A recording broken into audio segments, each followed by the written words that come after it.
துளசி நமஸ்தே, பரிமளிக்கும் மூலக் கொழுந்தே நமஸ்தே. அற்ப பிறப்பை தவிர்ப்பாய் நமஸ்தே, அஷ்ட ஐஸ்வர்யம் அளிப்பாய் நமஸ்தே.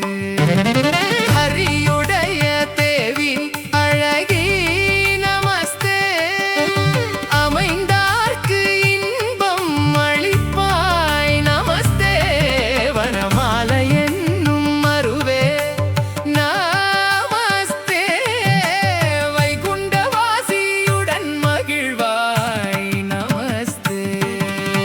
அன்புடனே நல்ல அரும் துளசி கொண்டு வந்து மண்ணின் மேல் நட்டு மகிழ்ந்து நல்ல நீரூற்றி முற்றத்தில் தான் வளர்த்து முத்து போல் கோலமிட்டு செங்காவி சுற்றுமிட்டு திருவிளக்கும் ஏற்றி வைத்து பழங்களுடன் தேங்காயும் தாம்பூலம் தட்டில் வைத்து புஷ்பங்களை சொரிந்து பூஜித்த பேர்களுக்கு என்ன பலன் என்று ருஷிகேஷர் தான் கேட்க மங்களமான துளசி மகிழ்ந்துதானே உரைப்பார்.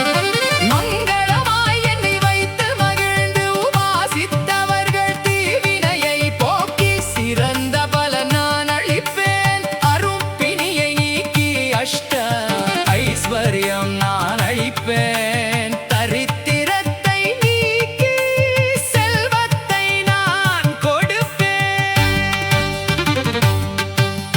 புத்திரரில்லாதவர்க்கு புத்திர பாக்கியம் நான் அளிப்பேன். கன்னியர்கள் பூஜை செய்தால் நல்ல கணவரை கூட்டுவிப்பேன்.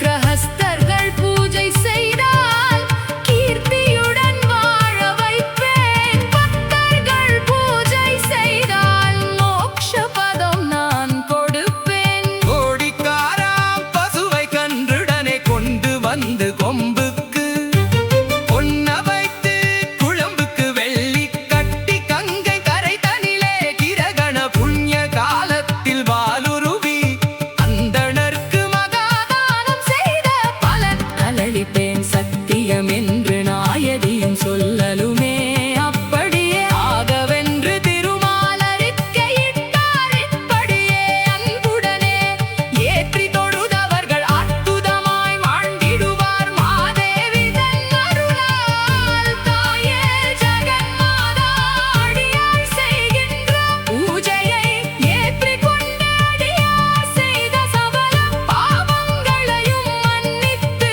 காத்து ரட்சித்து கோரும் வரங்களை கொடுத்து அனுக்கிரகம் செய்ய வேண்டும் துளசி மாதாவே.